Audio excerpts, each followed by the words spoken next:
grow, still can't stop it. What is up? I am Crypto Mason, and welcome back to the Crypto Mason YouTube channel. Shout out to the Gold Squad. We look for gold in every single aspect of our lives, and we always find it. Now today, we are back for another daily market update. Today we got a lot of stuff. We got a whole new Hbar governing council member. We have XDC talk. We're gonna zone in on XDC today. For any of you who have been wanting an update, we're gonna talk about Casper, which is the biggest gainer today. We've got some great XRP clips, some great quant stuff, everything that you want to hear today. So drop a like on the video. Liking and commenting will instantly get you entered into a $25 giveaway for any crypto that you choose.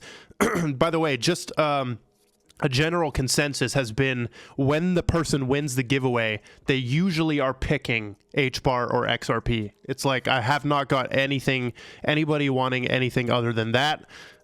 So drop a like. Let's get into the video today.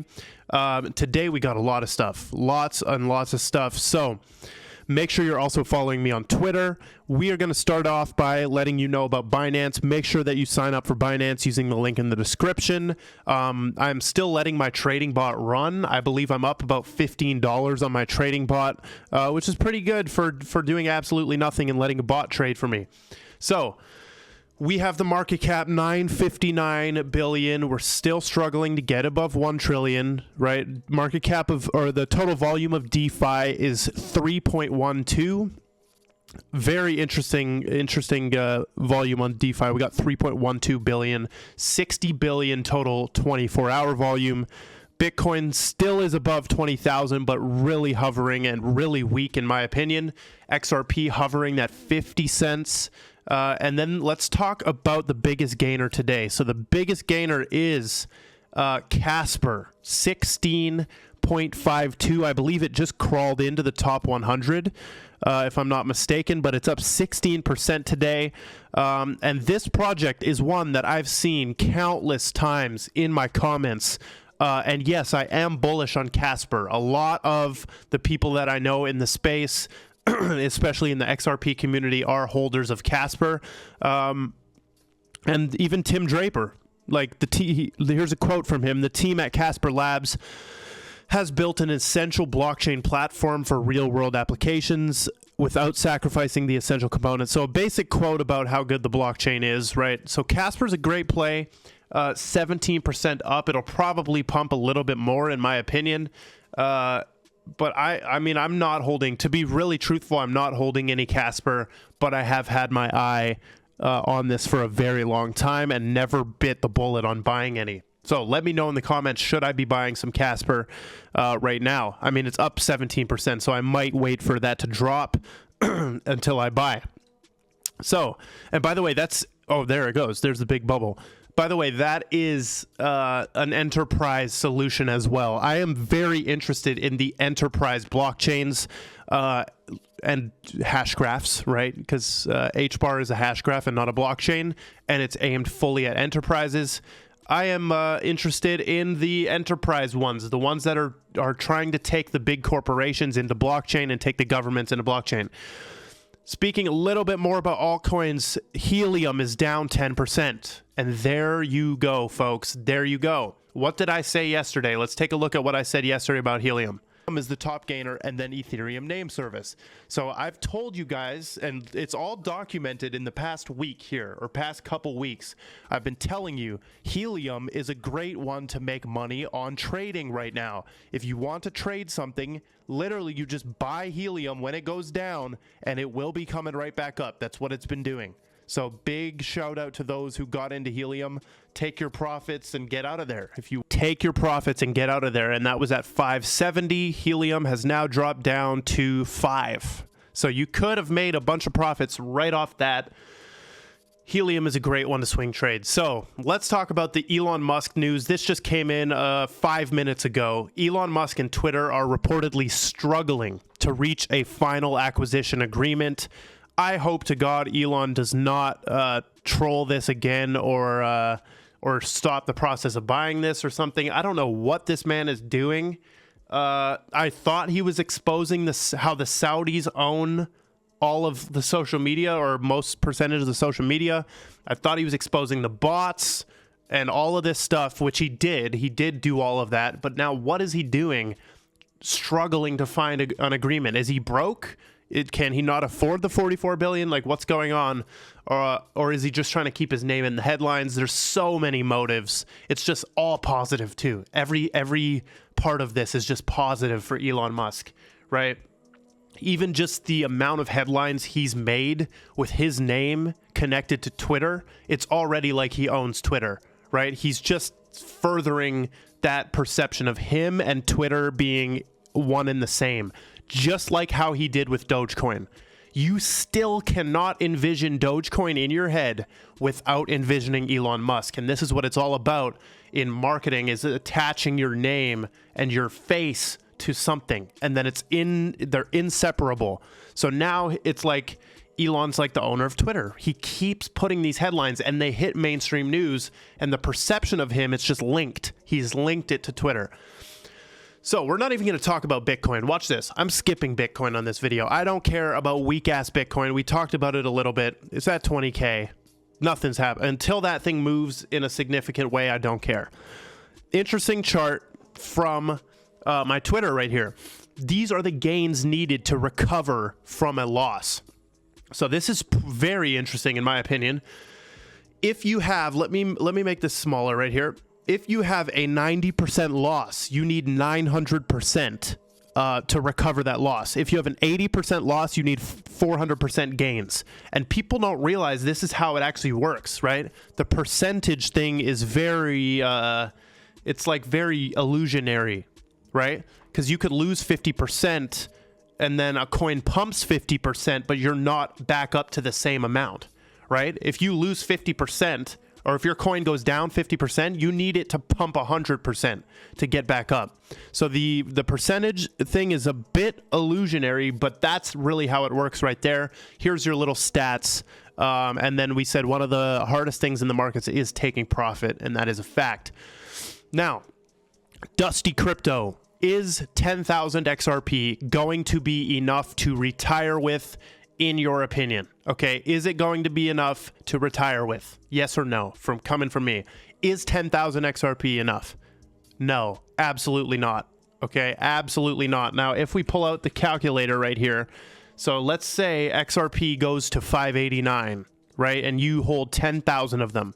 If it goes to 589, you made 5.8 million.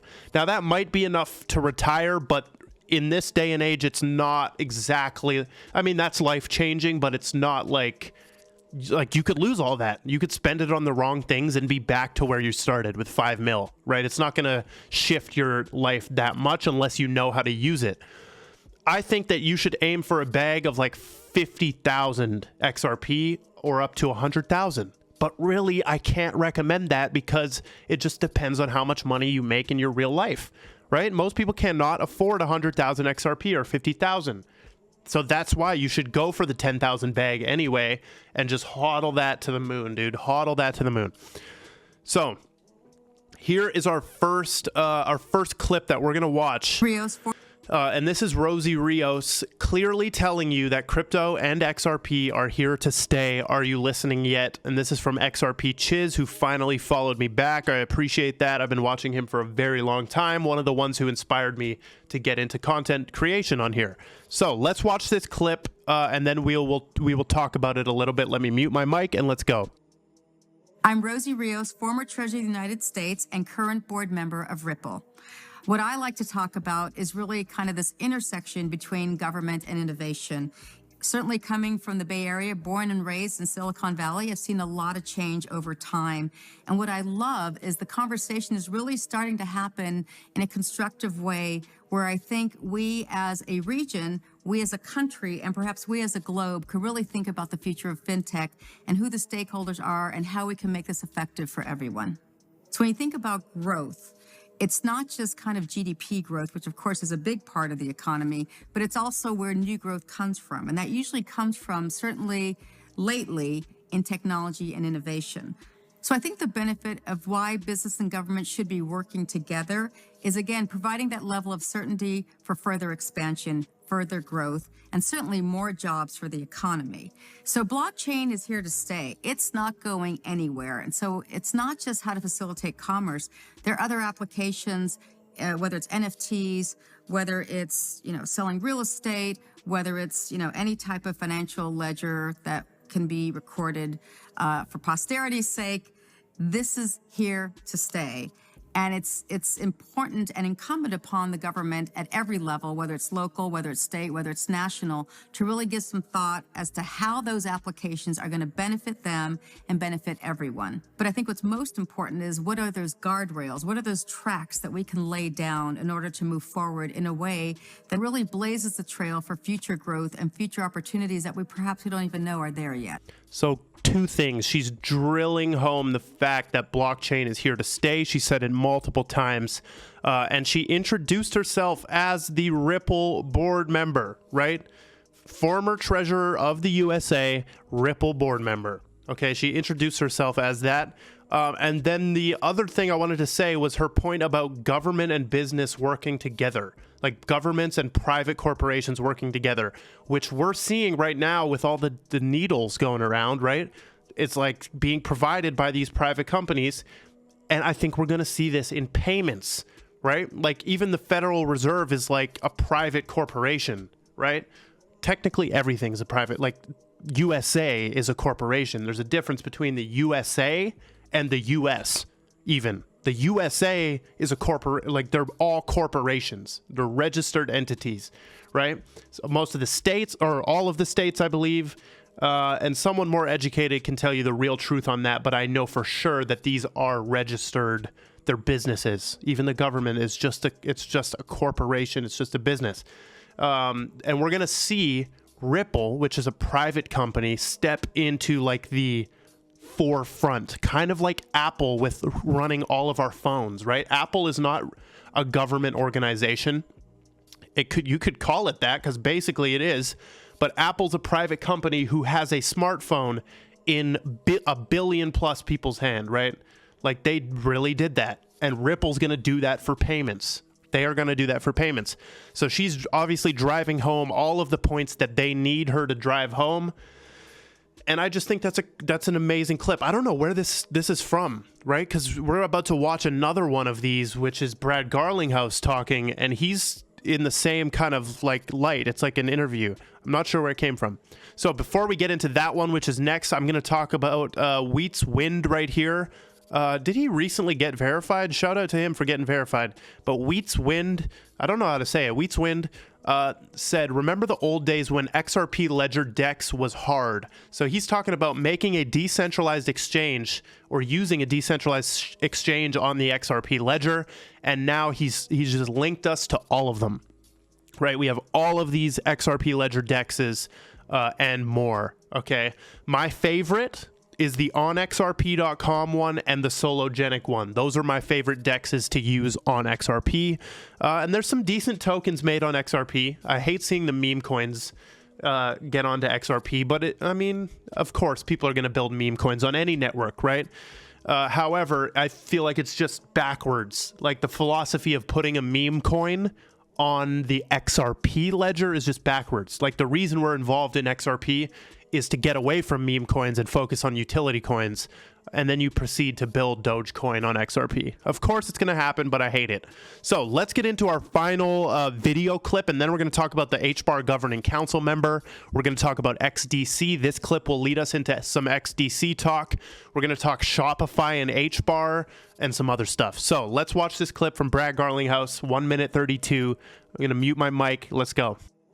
One of the challenges for the industry has been to focus on solving real problems for real customers. And Ripple, obviously, from its earliest days, focused on the problem around cross-border payments. That's a point of a lot of friction as measured by speed and cost. And by focusing there, we've been able to have a big impact on that, relatively small piece. But I think over the next years, you're going to see many financial transactions where a middleman sits, a middle transaction, an intermediary. Those will get removed, and we'll use blockchain and other digital asset type technologies to remove that friction. And I think all of society will benefit from improving the efficiency of those systems. I think you'll see that. Certainly, you've seen it in securities settlement as an opportunity. The financial transactions around bonds, around derivatives, a lot of these things take a while to settle, and the friction associated actually holds back the industry. Insurance is an industry I think you're going to see touched. Trade finance is an industry that really Ripple, some of our customers have invited us to participate in.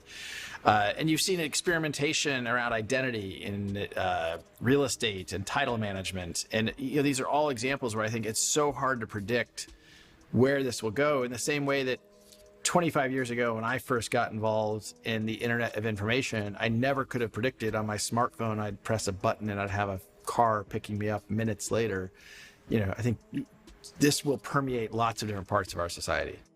One of the challenges he knows the exact way to put stuff, like just like that Uber example. Like, he would never have imagined that he could press a button on his phone and have a car pulling up to pick him up with a random stranger driving within minutes, and the person's going to drive you to wherever you need to go, right? That's absurd. That would be absurd to somebody years ago, right?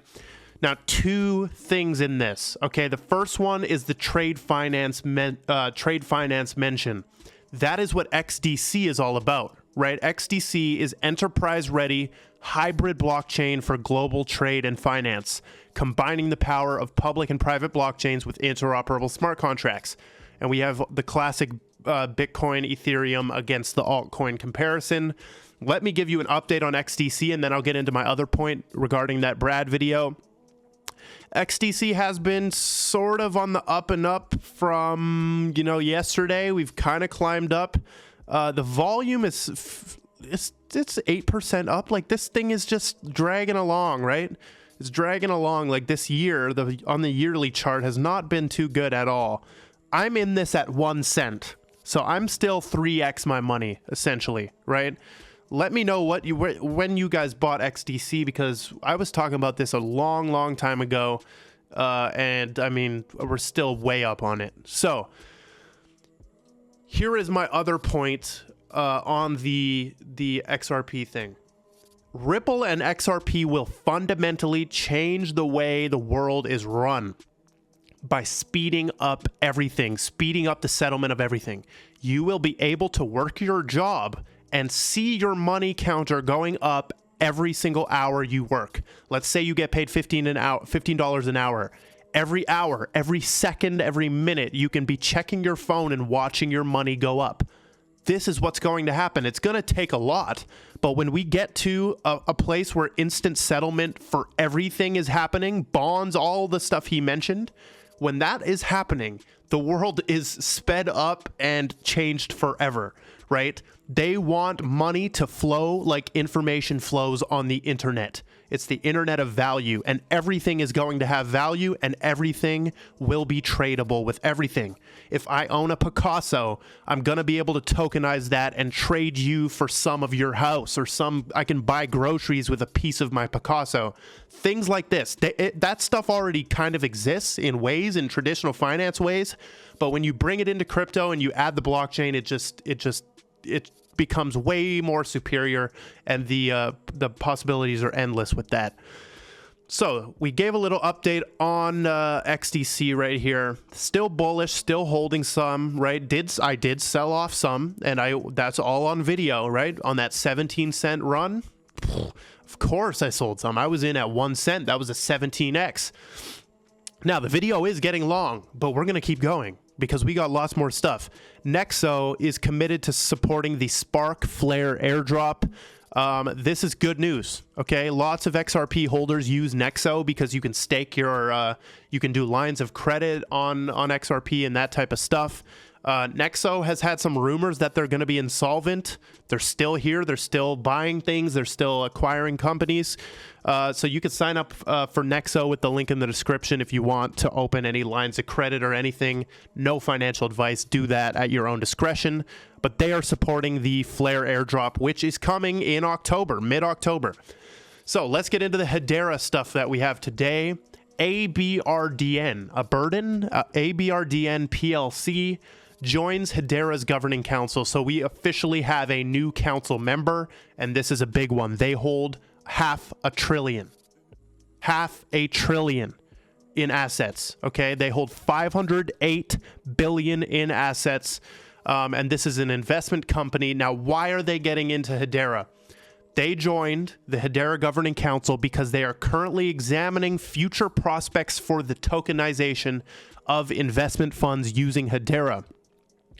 And they have the aim of listing these on a digital exchange, and obviously Hedera makes this possible. They're the first asset manager to be accepted onto the Hedera Governing Council, and this is just insane, right? They have 5,000 employees globally.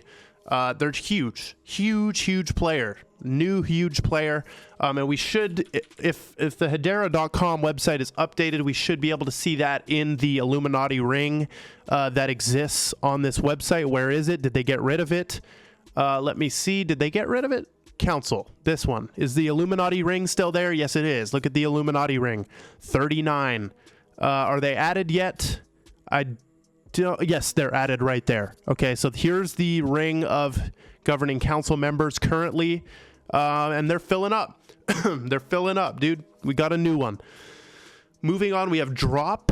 Drop is a company that does micropayments, and they actually support USDC, Hbar, and fiat. And they recently got an integration with Shopify. So you can now set up a Drop merchant account and add Drop as a payment method to your Shopify store. So this means if there's any entrepreneurs, dude, you can make a Shopify store and sell whatever the hell you want and accept Hbar easily for it. So you can make an entire store where people can come and give you Hbar in turn for your product. Excuse me. So Quanthony as well, just wanted to throw this in there. This is Swift, Ripple, and Ethereum, or Swift, Ripple, and Ethereum integrated in Quant's interchange. So Quant has no enemies. Quant unifies the entire crypto space. That's what it does, right? So they are going for Swift, Ripple, and Ethereum. So XRP and Ethereum, enemies, essentially, kind of rivals. Swift and Ripple, rivals. Right? Swift and all of crypto are kind of rivals, except they are making friends right now, Swift. But Quant connects it all, and we can see on this interchange platform that they are integrating RippleNet. There's Ethereum, there's Swift. Pretty damn crazy. So that is all we've got for the daily market update today. This one was a very long one. Drop a like, join the Gold Squad Discord. I love every single one of you, and goodbye.